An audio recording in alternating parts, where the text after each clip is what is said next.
Today we're going to add trim to a garment, and right here is a little piece of piping that I'm actually going to demonstrate. But the same process goes for these little bally fabrics and even these fringy fabrics. And this is your edge.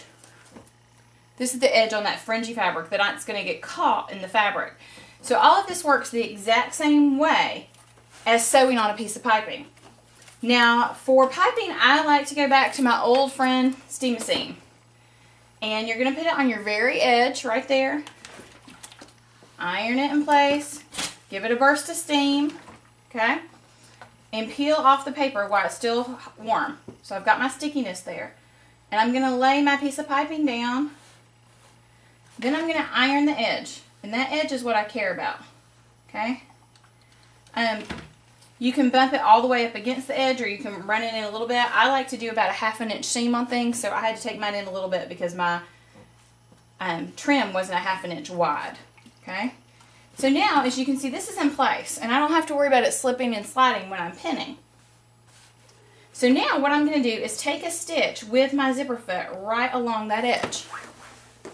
As you can see, the zipper foot is on. I've got my needle all the way over as far as I can to the right. And now I'm just taking some stitches straight down. I'm going to back stitch like I always did at the beginning and go straight down. And that zipper foot's going to keep me from actually hitting the piping.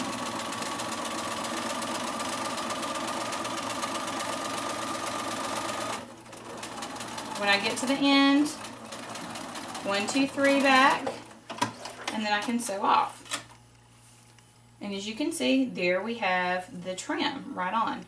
Now the next step is the next layer of fabric. Okay, so here we have that all sewn on. It's not going anywhere. Now, to do the edge, all I'm going to do is lay the second layer of fabric on. And at this point, you can steam seam it, or you can just put some pins in it, whichever you prefer. I'm a steam seam girl. I steam seam a lot of stuff. I just like the security of knowing it's in place and I don't have to think about it anymore. But you can see I pinned that straight down. Now I'm going to do the exact same thing I did with the zipper foot, straight down again, right over the stitch I've already taken. And what that's going to do is encase my piping. Okay, as you can see, what I'm doing is just bumping that the presser foot up against the piping.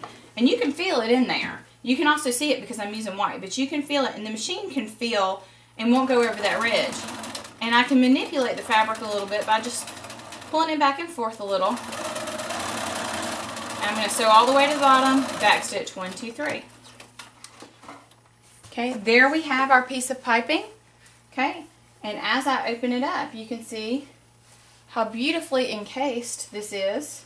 And if I take my iron and iron it nice and pretty and flat, you can really see how cute that trim looks on both the front and the back. And this is how you would do the trim on pillows, the trim on clothing, the trim on your bedspreads, anything you wanted to trim. That's how you would do that double layer trimming.